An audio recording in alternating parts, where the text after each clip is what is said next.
الرحیم اللہم اکفنی بحلالک عن حرامک واغننی بفضلک عمن سواک رب اشرح لی صدری ویسر لی امری واحلل عقدۃ من لسانی یفقہوا قولی رب زدنی علما رب زدنی علما رب زدنی علما۔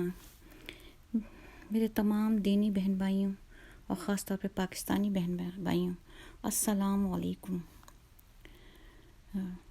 کل سے جو ایک عجیب و غریب شور مچا ہوا ہے پورے دنیا میں، پوری دنیا بھر کے مسلمانوں میں، اس کو سن کے بہت افسوس ہوتا ہے کہ شب قدر کے دن، شب قدر کی راتیں، رمضان کا آخری عشرہ، کیا ان سب باتوں کے لیے رہ گیا تھا؟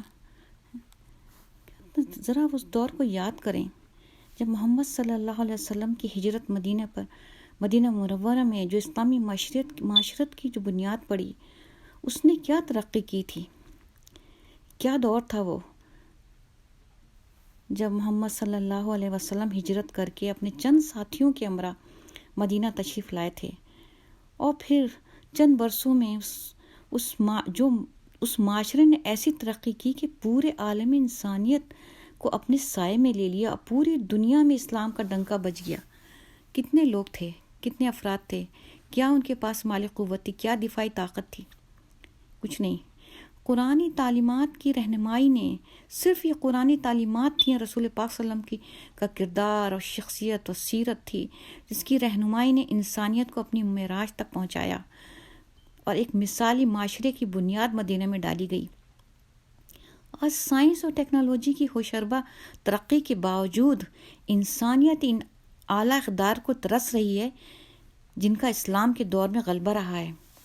قرآن کی تعلیمات نے خلفائے راشدین، صاحب کرام، سفیان ثوری، سفیان بن عینیہ، امام ابو حنیفہ، امام شافعی، امام مالک، امام احمد، امام بخاری، عمر بن عبدالعزیز البیرونی اور ابن بطوطہ، رومی، شیرازی، رازی اور غزالی رحم اللہ جیسی عظیم شخصیات تخلیق کیں، اور اس کے علاوہ بھی دیگر خاندان جنہوں نے دور اسلامی میں خلافت و بادشاہت کے منصب پر آ کر انسانیت کی بے مثال خدمت کی، جس میں سلطنت عثمانیہ سر فہرست ہیں۔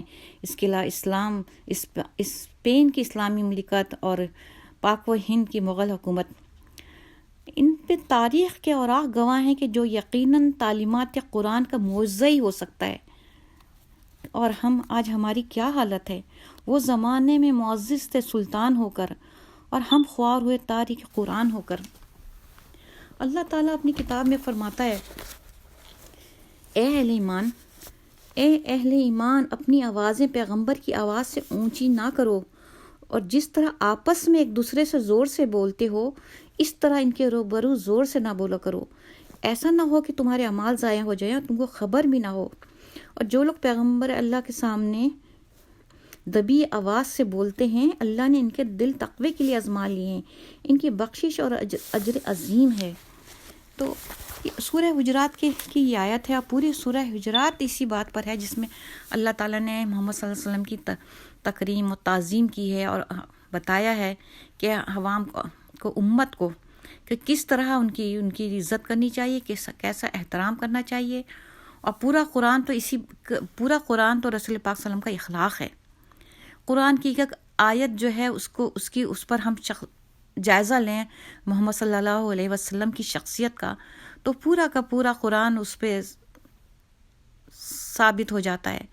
ہمارے پیارے رسول کی ایک بات، ایک ادا، ایک نشست و برخاست، ان کا بات کرنے کا طریقہ، ان کا چلنے پھرنے کا طریقہ، ان کا سمجھانے کا طریقہ، سارا کا سارا قرآن ہے۔ اور آج ہم آپس میں لڑ کے، مر کے ایک دوسرے سے اقتدار کے لیے، دولت کے لیے اس حالت میں پہنچ گئے ہیں کہ ہمیں بس صرف سیاست رہ گئی ہے، کہ ایسا لگتا ہے کہ دنیا میں سیاست کے سوا کوئی کام ہی نہیں ہے۔ انسان کے اندر شعور ہونا چاہیے، اگر انسان میں شعور نہیں ہوگا تو وہ اپنے حکمراں کو کیسے چنیں گے؟ اسلام تو بادشاہت کی بالکل نفی کرتا ہے، اسلام میں تو بادشاہت نام کی کوئی چیز ہی نہیں ہے۔ اسلام میں تو عوام کے چناؤ سے ہوتا ہے، لیکن عوام کے چناؤ سے مطلب یہ نہیں ہے کہ جو بالکل بے شعور اور ناسمجھ لوگ ہیں وہ مل کے چنیں گے کسی اپنے رہنما کو، یا آپ لیڈر کہہ لیں یا حکمراں کہہ لیں، بلکہ اس زمین، اس خطے یا اس ملک کے رہنے والوں میں جو زیادہ باشعور ہیں، عقل مند ہیں، وہ جو ہیں اپنا رہنما اور لیڈر چنیں گے۔ یہ اسلام کا طریقہ کار ہے۔ اور جب سے مسلمان جو ہیں اپنے اقدار کو، اپنے طور طریقے چھوڑ چکے، اپنے پیغمبر کی تعلیمات چھوڑ چکے، اس سے انہیں کیا ملا ہے؟ انہوں نے آدھی چیزیں ویسٹ کی لے لیں اور آدھی چیزیں چھوڑ دیں۔ اگر تم نے چھوڑا ہی ہے قرآن تعلیمات کو اور حدیث کو اور تم بھاگے ہو ویسٹ کے پیچھے، تو کم سے کم اتنا تو کر لو کہ جن کے پیچھے دوڑے ان کی کوئی اچھی باتیں لے لو، ان کی چیزوں کو سمجھ جاؤ۔ کیا یہی ہوتی ہے ڈیموکریسی؟ ایک تو ڈیموکریسی نظام جو ہے ہمارے ہاں چلنے والا ہی نہیں ہے۔ جن ملکوں کی آدھی سے زیادہ عوام جو ان پڑھ ہو، جاہل ہو، ناسمجھ ہو، اور پھر ایک حکمراں جماعت بن جائے جس کو سوائے لوٹنے کھسوٹنے کے اور کچھ کام نہ ہو، وہاں یہ نظام نہیں چل سکتا ہے۔ اور پھر جب ہمارا اپنا نظام موجود ہے، جب ہمارا قرآن موجود ہے، جب ہماری احادیث موجود ہے، جب ہمارے پاس سنت رسول موجود ہے، تو ہمیں دوسروں کے پیچھے بھاگنے کی کیا ضرورت ہے؟ ہم اس میں سے اپنے لیے راہ نجات کیوں نہیں تلاش کرتے؟ جن لوگوں نے بھی ہنگامہ کیا ہے مدینہ منورہ میں، کوئی بھی ذو شعور، کوئی بھی سمجھدار انسان اس کو فیور نہیں دے گا، کوئی بھی، چاہے وہ کسی بھی جماعت کا ہو، لیکن لوگوں نے اس کو ایک عجیب تماشا بنا لیا ہے۔ ایک تماشا بنا لیا ہے کہ سب اپنی جماعت کے لیے سامنے آ گئے، کہ ان کے پیچھے پس پردہ دماغ میں کیا چل رہا ہے۔ آپ کی باتوں سے، آپ کی ویڈیو سے سب یہی سب چیزیں سامنے آ رہی ہیں نا، کہ بس آپ کو ایک کو لیٹ ڈاؤن کرنا ہے کہ انہوں نے یہ کیا، حالانکہ حقیقت یہ ہے کہ کس نے کیا۔ آپ لوگوں کو یہ بات کچھ کیوں نہیں سمجھ میں آتی کہ نہ امریکہ میں پی ٹی آئی کے لوگ بے تحاشا ہیں، نہ انگلینڈ میں، نہ اسپین میں، نہ یورپ، نہ عرب، کہیں بھی نہیں ہیں۔ یہ ورکرز نہیں ہیں، صرف سپورٹ کرتے ہیں۔ جب ہم دیکھتے ہیں اپنے جن ملکوں میں ہم رہ رہے ہیں وہاں کے حالات دیکھتے ہیں، پھر جب ہم اس کا موازنہ نہ پاکستان کے حالات سے کرتے ہیں یا انڈیا کے حالات سے کرتے ہیں، تو ہمارے سر شرم سے جھک جاتے ہیں۔ ہمیں افسوس ہوتا ہے کہ ہم تو مسلمان ہیں بھائی، ہماری تو سب سے بہتر معاشرت ہونی چاہیے۔ ہماری سوسائٹی کو تو ایسا ہونا چاہیے کہ دوسری اقوام ہم سے سیکھیں، نہ کہ ہم دن بدن پستی میں چلے جا رہے ہیں۔ ہمارا کام صرف یہی رہ گیا ہے، بس ایک دوسرے کو نیچے گراؤ، ایک دوسرے کو ذلیل کرو، ایک دوسرے کو گالیاں دو، ایک دوسرے کی کمزوری سے فائدہ اٹھاؤ۔ جو لوگ بھی آئے، میں نے اس کی چھوٹی چھوٹی بے شمار ویڈیو دیکھی، 2 3 منٹ کی، کچھ چند سیکنڈ کی، ہر ایک میں یہی میں نے غور کیا کہ سب جو ہے ایک مجمع ہے جس میں عورت مرد سب خلط ملت ہیں، سب اکٹھے چل رہے ہیں۔ مردوں کے ہجوم میں چند ایک عورتیں ہیں اور سب کے پیروں میں جوتے ہیں۔ اس سے بات میری سمجھ میں آئی کہ یہ مدینہ منورہ، مسجد منورہ کے اندر کا واقعہ نہیں ہے، یہ شہر کا واقعہ ہے، جو اس شہر میں بھی ایسا نہیں ہونا چاہیے تھا، لیکن یہ مسجد نبوی کے اندر کا واقعہ نہیں ہے۔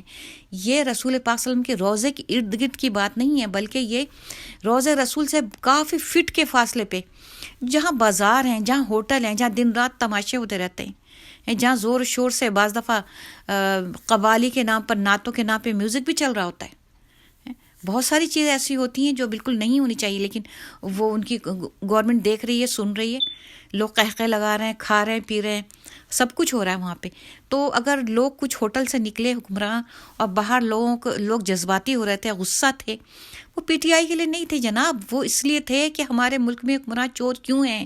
جب ہم باہر کے ملکوں میں رہتے ہیں، وہاں کی حکمرانی دیکھتے ہیں، تو ہمیں حیرت ہوتی ہے کہ ہمارے حکمراں کیسے ہیں۔ آخر ایسی کیوں بات ہے؟ کیا صرف ان پہ الزام ہے؟ کیا یہ تمام پوری کی پوری حکومت جو ہے مجرم مشتمل ہے؟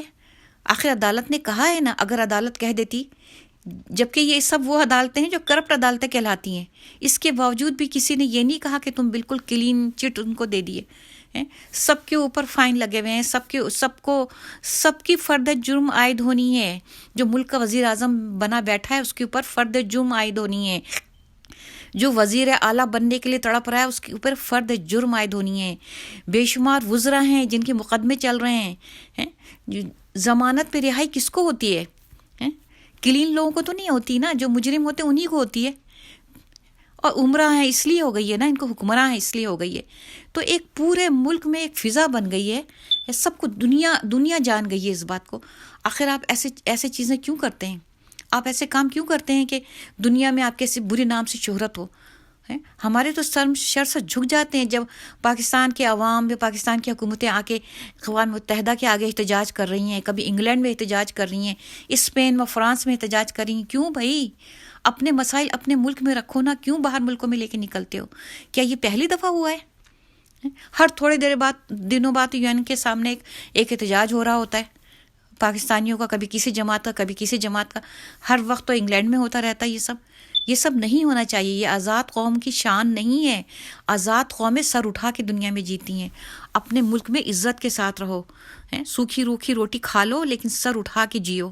یہ غلامی کی زندگی سے نا مر جانا بہتر ہوتا ہے. ٹیپو سلطان نے کہا تھا نا، شیر کی ایک دن کی زندگی گیدڑ کی 100 سالہ زندگی سے بہتر ہے. تو لوگوں ایسے جیو جیسے شیر جیتا ہے، مٹی کا سادھو نہیں، مٹی کا جھوٹا شیر نہیں. اگر آپ سمجھتے ہیں کہ یہ غلط ہے، یہ صحیح نہیں ہے، تو پھر آپ اس پہ بات کریں نا. اگر آپ سمجھتے ہیں کہ کسی نے جھوٹا الزام لگایا ہے تو اس کو بھی عدالت میں لے کر آئیں کہ جھوٹے الزامات کیوں لگے ہیں. آخر اس طرح سے آپ معاشرہ کیسے سنورے گا؟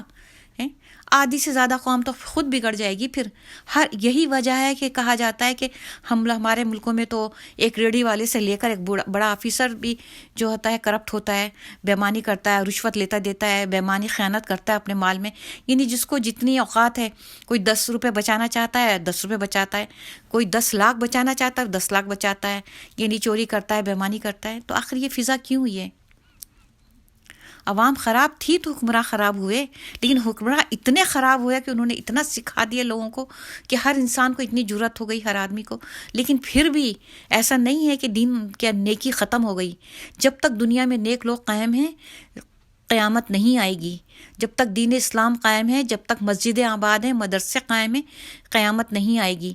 تو لوگوں اچھی بات سنو، اچھی بات کہو، امر معروف اور انل منکر نہیں، انل منکر کا درس دو. بتاؤ لوگوں کو کہ نیکی کا حکم کریں، اب برائی سے روکیں، اور یہ نعرے بازیاں چھوڑو. یہ بری بات ہے، جو بھی ہوا ہے برا ہوا ہے، لیکن مجبور ہو کے لوگ آئے ہیں. آپ حکومت سنبھالتے ہی پورا جہاز بھر کے، ٹولی بھر کے کیوں آپ نے اڑنے کی کوشش کی؟ گئے نہیں لوگ، کچھ لوگ شرم کے مارے. مولانا فضل الرحمان نے جانے سے انکار کیا، ANP نے جانے سے انکار کیا، بہت سے لوگ نہیں گئے. انہیں احساس ہو گیا کہ عوام کے اندر اتنی اویئرنیس ہے، وہ سمجھ رہے ہیں کہ یہ سب کیا ہو رہا ہے. کیا لوگوں کا پیسہ فری کا ہے؟ بےمانی کا پیسہ ہے. جو محنت مشقت کرتے ہیں، آپ ان کے ٹیکس کے پیسوں سے اتنے عیش کرتے ہیں. پیارے مسلمانوں، میرے دینی بہن بھائیوں، اب بھی وقت ہے. توبہ کا دروازہ ہر وقت کھلا ہے. اللہ تعالیٰ تو بہت رحمان ہے، رحیم ہے. اگر آپ نے کسی کو نقصان پہنچایا ہے، اگر آپ نے کسی کی کردار کشی کی ہے، کسی کو تکلیف پہنچائی ہے، اس سے معافی مانگے. اگر آپ نے ملک و قوم کا پیسہ چرایا ہے، دولت لوٹی ہے، بےمانی کی ہے، اپنی نسلوں کو سنوارنے کے لیے آپ اربوں خربوں جا کے دوسرے ملکوں کے بینکوں میں جمع کر دیا تاکہ ان پیسوں سے ان کی ترقی ہو، اور اپنے ملک کو آپ نے کنگلا کر دیا، تو اب بھی وقت ہے، معافی مانگ لو. خاص طور پہ وہ لوگ جو اس وقت عمرہ کرنے گئے ہوئے ہیں، انہوں نے گناہوں سے معافی مانگی ہوگی نا. معافی کبھی بھی ایسے نہیں قبول ہوتی، توبہ ایسے کبھی اللہ قبول نہیں کرتا کہ جب آپ نے تو اپنے گناہ پہ پردہ ڈالنے کی کوشش کی ہے، چھپا لیا ہے، اور آپ معافی کس سے مانگ رہے ہیں؟ آپ اللہ سے معافی مانگ رہے ہیں جو ایک ایک لمحے کی بات جانتا ہے. ایک ذرے کا حساب لے گا اللہ تعالیٰ. اللہ تعالیٰ اپنی کتاب میں کہتا ہے کہ میں ایک ذرے کا حساب لوں گا، تو وہ آپ کو چھوڑ دے گا ایسی؟ اب بھی وقت ہے. آپ لوگ ابھی تازہ آئے ہو، عمرہ کر کے آئے ہو، آپ نے حرم شریف میں خانہ کعبہ میں آپ نے دعا مانگی ہے، توبہ کی، ضرور توبہ کی ہوگی، استغفار کیا ہوگا. مسجد نبوی میں بیٹھ کے رسول پاک صلی اللہ علیہ وسلم سے دل کی باتیں کی ہوں گی. تو ذرا اپنے دل کو بھی پاک کر لو، اپنے باطن کو بھی پاک کر لو، اپنے اعمال کو بھی پاک کر لو، اور جو کچھ بھی کیا ہے اس کو واپس کر دو، جرمانہ بھر دو. جو بھی تمہارے اوپر حد جاری ہوتی ہے، جو بھی، اس کو قبول کر لو. جب تم سب کچھ لوٹا دو گے، جب تم لوٹی ہوئی دولت کو واپس کرو گے، تو تمہیں ضرور معاف کر دیا جائے گا. تو پلیز میرے بہن بھائیوں، اپنے آپ کو سوچو، غور کرو، لوگوں کو لڑائیوں میں نہ الجھاؤ. یہ ٹویٹر اور فیس بک اور یہ واٹس ایپ، کیا یہ سب اسی لیے ہیں کہ بس ہم رات دن صبح شام جو ہے غیبت کرتے رہیں، برائی کرتے رہیں ایک دوسرے کی؟ ہوش میں آؤ. کم سے کم یہ رمضان ختم ہو رہا ہے، اب تو کچھ نہیں پتہ نا کہ کس وقت کس کی زندگی ہے، کس کو ملے گا اگلا رمضان. تو اپنے گناہ معاف کروا لو، اللہ سے توبہ کر لو. وآخر دعوانا الحمدللہ رب العالمین.